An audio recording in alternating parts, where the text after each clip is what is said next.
ஓடும் ட்ரக் உயரம் குறையுமா?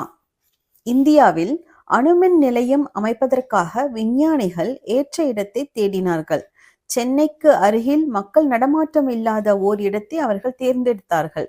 அணுமின் நிலையத்திற்கான கட்டுமான பணிகள் அங்கே நடக்கத் தொடங்கின.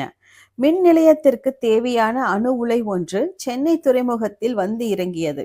அந்த உலையை தூக்கி செல்வதற்காக பெரிய ட்ரக் ஒன்று ஏற்பாடு செய்யப்பட்டது. லாரி டயரை போல 4 மடங்கு பெரிய டயர் அதில் இருந்தது. எவ்வளவு எடையையும் தாங்கும் வல்லமையுடன் அந்த ட்ரக் இருந்தது.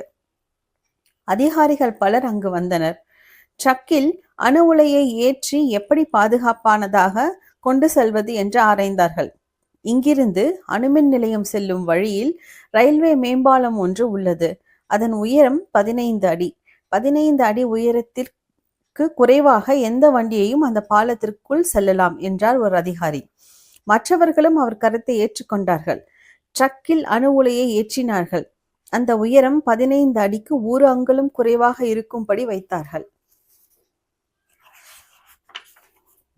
அதன் உயரத்தை அளந்து பார்த்த அந்த அதிகாரி, பாலத்தை தவிர வழியில் வேறு எந்த தடையும் இல்லை, ட்ரக் பாதுகாப்பாக அணுமின் நிலையம் சேரும் என்றார்.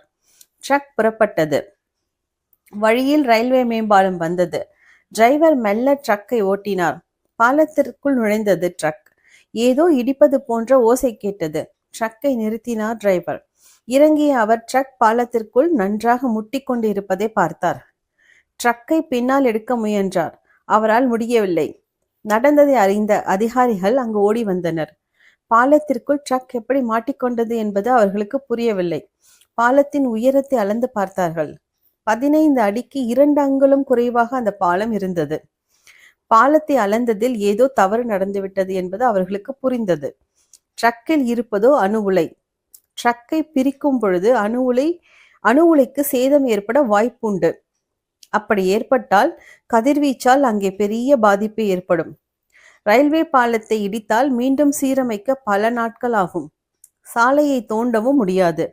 ட்ரக் நன்றாக சிக்கிக் கொண்டுள்ளது. இந்த நிலையில் என்ன செய்வது என்று கேட்டார் ஒரு அதிகாரி. ட்ரக்கின் உயரம் ஒரே 1 அங்குலம் குறைந்தால் போதும். பாலத்திலிருந்து ட்ரக் விடுபட்டுவிடும். அதன் பிறகு எந்த ஆபத்தும் இல்லை. ட்ரக்கின் உயரத்தை குறைக்க ஏதேனும் வழி உள்ளதா என்று கேட்டார் இன்னொரு அதிகாரி. என்ன செய்வது என்ற எல்லா அதிகாரிகளும் சிந்தித்தார்கள். நேரம் ஓடிக்கொண்டே இருந்தது. திடீரென்று அவர்களுக்குள் ஒருவர், எனக்கு ஒரு வழி தோன்றுகிறது, அப்படி செய்தால் ட்ரக்கின் உயரம் குறைய வாய்ப்புள்ளது என்று வழிமுறையை சொன்னார். அருமையான வழி சொன்னீர்கள் என்று எல்லோரும் அவரை பாராட்டினார்கள். அவர் சொன்னபடியே செய்தார்கள். ட்ரக்கின் உயரம் 1 அங்குலத்துக்கு மேல் குறைந்தது. அது பாலத்திலிருந்து விடுபட்டது. பாலத்திற்கோ அணு உலைக்கோ எதுவும் நேரவில்லை. டிரைவர் ட்ரக்கை அணுமின் நிலையத்திற்கு ஓட்டி சென்றார். ட்ரக்கின் உயரம் குறைய அந்த அதிகாரி என்ன வழிமுறையை சொல்லியிருப்பார்? என்ன நண்பர்களே, இந்த கதைக்கு சரியான விடையை கண்டுபிடிச்சிருப்பீங்கன்னு நினைக்கிறேன். உங்கள் சரியான விடையை எனக்கு கமெண்ட்ஸில் ஷேர் பண்ணுங்கள். நான் இந்த புதிர்கான விடையை அடுத்த வீடியோவில் அப்லோட் பண்ணுறேன். நன்றி.